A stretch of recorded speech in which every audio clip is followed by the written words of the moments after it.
we go.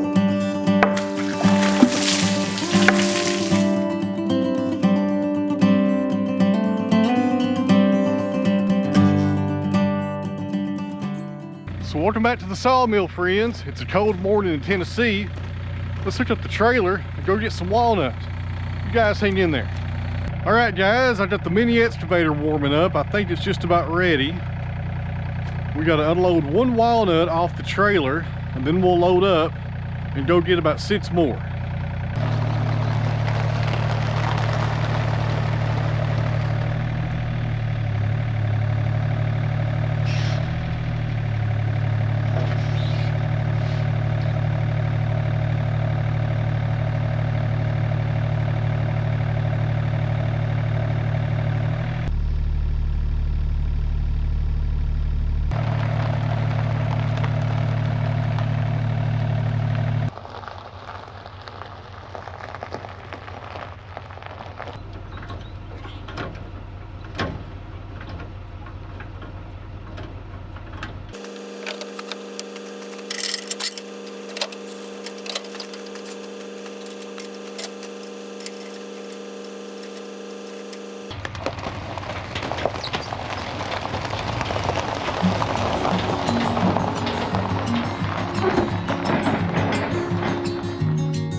All right, guys, we made it back here safely to the farm, and that's the most important part, because anymore, when you drive down the road, it's extremely dangerous, but when you're pulling logs, it's even worse, because you got all these people out there on their cell phones.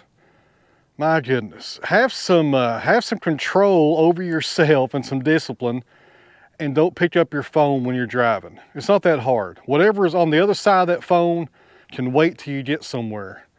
My goodness, I'll tell you what. It never fails. I'll pull up to a red light, it'll turn green, everybody will go, and the guy in front of me, you'll see this from behind. Sitting there on a cell phone. I don't understand it. It's so dangerous to be on the road nowadays and such a liability, because if you wreck and it's your fault, there's a really good chance nowadays the person is going to sue you. And if you're on a phone, that makes the case against you even worse. You know, that's just more evidence they got on you. Stay off your phones, guys. Stay off those phones. And if you're in a restaurant and your phone rings, put it on silent. We was eating lunch today, and I took my wife with me to get those logs. We stopped for some lunch on the way back, and the next table over, phone rings non-stop. And the guy answered it, and he's like he's screaming in your ear. That it drives me crazy. Okay, that's enough about that. Let's take a look at this walnut. So this is the last of the walnut that I bought a few weeks ago. If you guys remember back about 3 videos or so, I went up to Butch's place to get 2 walnuts, and this is the rest of them. This one right here on the front, it's decent. It's got a dog leg right there. I'll probably cut that out of it and get an 8-footer. A really nice one beside that one, probably about 22 inches on the diameter maybe. Really nice crotch log right there in the middle. We've not had any good walnut crotch logs on this channel in a long time. That'll be a good one right there. And a pretty good saw log behind it. I think it's about a 10-footer. I'll reduce that one down to 8 also. So I think I'll go ahead, since I got the excavator out here, and we'll get this one off the front and maybe the crotch log, and then we'll get Mr. Cotto to get this one off. I think the excavator could lift it off, but I need to take it up to the sawmill anyways, so one machine will be a lot faster. But we'll get those 2 off and out of the way, and I also need to take this other one and swing it on around to the other side.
All right, guys, I got a good sized walnut on the sawmill.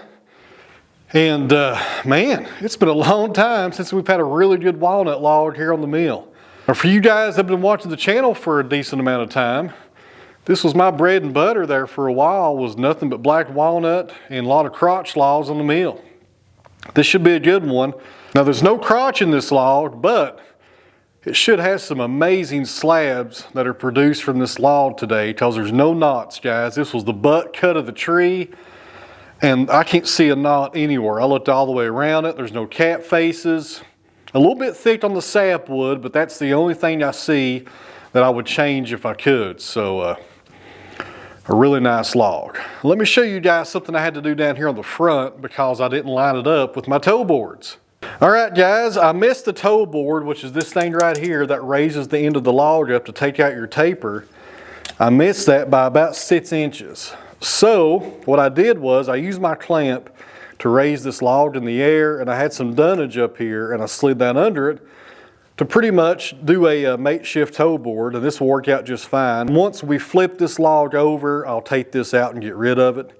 But this is something you can do in case you do miss your toe boards, or maybe your sawmill doesn't have toe boards. You can use some dunnage like this to raise it up in order to get the pith centered on both ends. That was my objective right there. I'm 13.5 inches up from the bed, and that's the pith location on both ends. And the diameter down here on the operator's side is, at the widest point, 27 inches. Let's go check the other end. Down here on the far end is the large end of the log, and I don't care which end faces me. A lot of people have a preference on that. I could care less, to be honest with you. And the diameter right there at the widest point is, oh my goodness, right there is 33 inches. That's going to be tight for the wide head to go through right there. That's going to be really tight. I want to watch that right there. I may have to take this little edge off with the chainsaw so we don't get trapped or stuck at the end of the cut. Now this wide head Super 70, friends, you can cut on the width under normal circumstances 34 inches. That's how wide the throat is.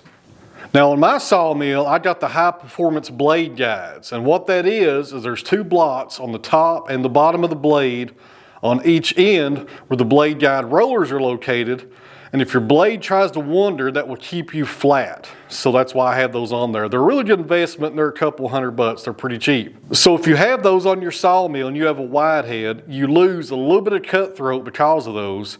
I think I can cut right at 33 inches. So it's going to be tight down here on this end. As far as the dimension goes, guys, this is a really nice log, and the best money on a log like this is live edge slabs. Even though, to be honest with you, I'm about sick of live edge slabs. If I never cut another live edge slab, I don't think it would bother me too much. Not that they're not nice to look at, and not that the profit's not great. It's just the handling of them, guys. I tell you, they're heavy, and when you're a one-man operation, it makes for a long day sometimes. It's going to be aggravating getting these to the forts, to the drying pad. On the sawmill, Maine Silvertip Turbo 7, I can't remember how long that blade has been on the mill. So we'll make a few cuts here And if it sounds dull, we'll change it, but it should be okay.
All right, guys, it looks like we hit something on that log, and it's metal. I'm just not sure what it is. I don't know if you guys saw that or not in the footage, but I started seeing some sparks come out, and I heard it whenever I hit it.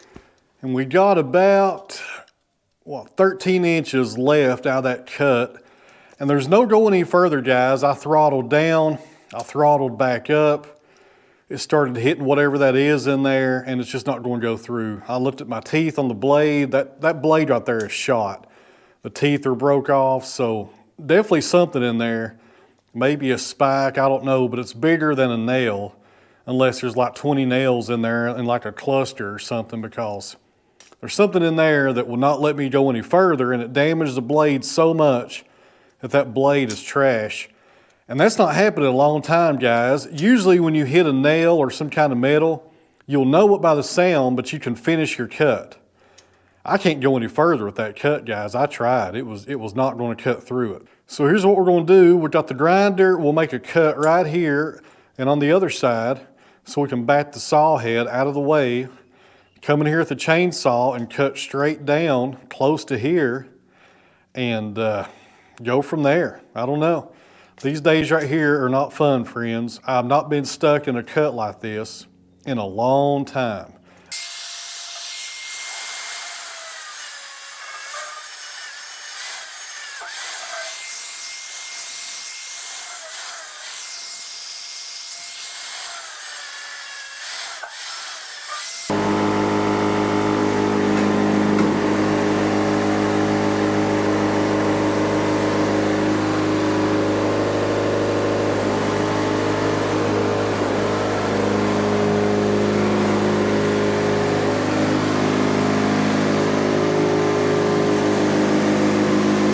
Now the first cut, or the first slab rather, went really good. Slide this one back out of the way. I may put these on the loading arms.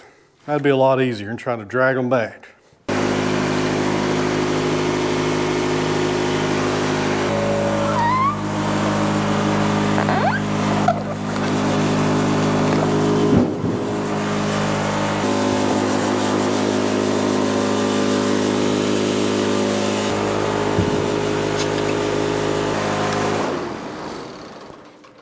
Well, let's do some prospecting, see if we can find out what's in that log. You guys can see the blade sticking out right there. Now some people will try to back out of the log. It's not worth it, guys. It's really hard to do. It's a lot easier just to cut that blade and count your losses. You'll spend more time trying to back your mill out, this right here, getting caught on something, than you will if you just go ahead and cut it off and get rid of it. And this one's kind of loose in the cut. Might be able to pull that out. I know you guys can't feel it at home, but these teeth, man, they are broken on the ends. They look terrible. Well, it always gets hung up at the very end. It never fails. There we go. I'm not sure if you guys will be able to see this or not, but those teeth are gone. There's definitely something in this log a lot larger than a nail. All right, so I got it marked on both sides where the cut stopped. I came back 1/4 of an inch, got my lumber crayon, make me a mark. Well, keep that straight right there, it'd be a lot better. Right there's my mark. So the only way to release this slab from the log is make a cut right here and, get rid of it. And then we can investigate further down through here and try to figure out what's in there. Let's go grab the chainsaw.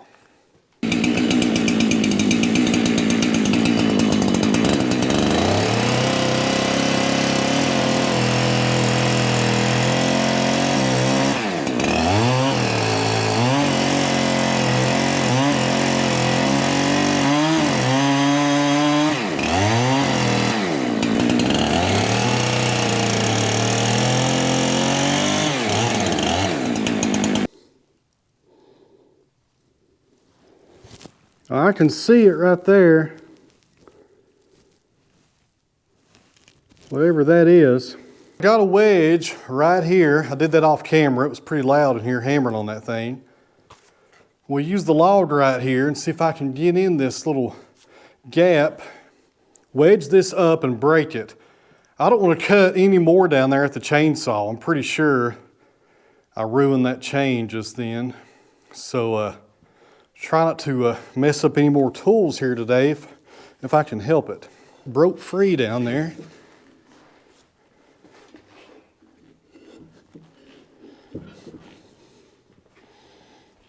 I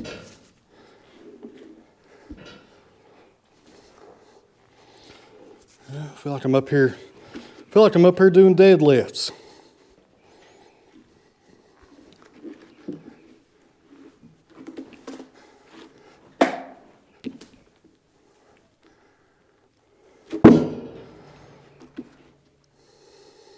Get in here with my electric or my battery powered chainsaw and stay away from the metal and see if we can trim this out.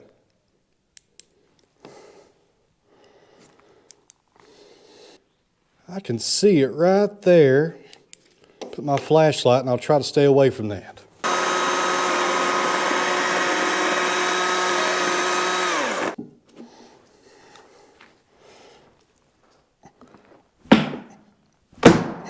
There we go.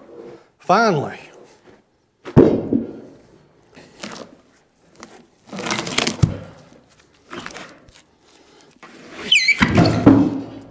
All right, guys, after about 15 minutes of sitting here peeling away these wood fibers that were still attached, I found it. It's an electric fence post insulator. It's white. I started seeing these little pieces of ceramic breaking off as I was peeling back the wood fibers. And sure enough, right there it is. And I don't think I can get it out of there, to be honest with you. It's in there really deep. And I'd have to spend a lot of time to go in here and cut around here to try to bore that out. The good thing about it is, though, the underside of this log shouldn't have any of those insulators because you would think the fence would have been on this side of the tree. All right, guys, right there it is. And this is nothing new. I've done this 2 or 3 times where I've hit an insulator before, but that's the worst one I've ever hit. That one right there does not like saw blades. Usually when I've sawed into them, I was able to finish my cut. With that one, no way. It chewed that blade right up. And it's in a terrible location right there. All right, guys, a few quick things here. I'm losing daylight. I think I threw my back out when I was trying to deadlift that slab off like a big dummy. That didn't work out well at all. Don't do that. That does not work right there. It wasn't a good idea. And I have plans tonight. So before we go, let's throw some water on one of those slabs. I told you guys we was gonna do that today, and we'll take care of that before we leave. And sorry we didn't finish up that log. That insulator really put me behind. By the time I moved my cameras around and showed you guys what was going on and did all the prospecting, it took over an hour to locate it. So things happen sometimes, that's the way it is. Let's go throw some water on this slab, and we're gonna throw the water on the one that we got stuck in the cut. Stuck in the cut. That should be the name of a song. Even though this one is a 7-footer, still a really nice slab. Tell you what, the widest point is about 27, right there's 29 actually. Down here on the far end facing you guys, it's about 26. Not too bad. The only thing I see about this slab that I don't like is that sapwood right there. We're looking at almost 2 3/4 inches right there on the sap. It's 3 inches right there. But that tells you something. It didn't come from a dense forest, or else it wouldn't have had a fence insulator in it more than likely. This was probably on the edge of the forest or the fence line. All right, guys, I haven't done this in a while. Christmas in February. Here we go.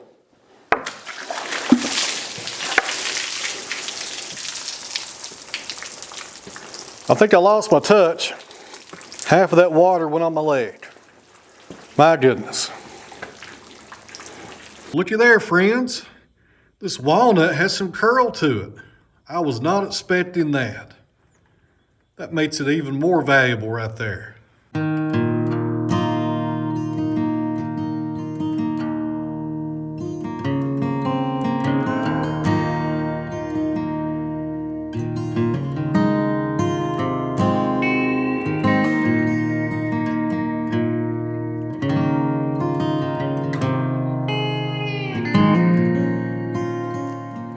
Curly walnut. I was not expecting curl on that log. That's a good find right there. That kind of makes me feel better after having a terrible day up there. Curly walnut. So I guess I'm done for the day. I got plans. I need to go rest my back. I got to put the chickens up, take the trash down, put up the excavator, put up the skid steer. I've not even unhooked the trailer from the truck yet. My goodness. I'm gonna be late. No way I'd get all this stuff done. I gotta be there in about 30 minutes. And also, I meant to share this earlier, I finally found the beeper on the excavator. As you guys can see from the footage right there, it was under the cab and behind that little plate. Didn't take no time to disconnect those wires, but it did take me a little while to find it. So once again, I'm long-winded here, that's a shocker. Thanks for watching, really appreciate it. I'll see you guys back here tomorrow. We're going to finish up that log.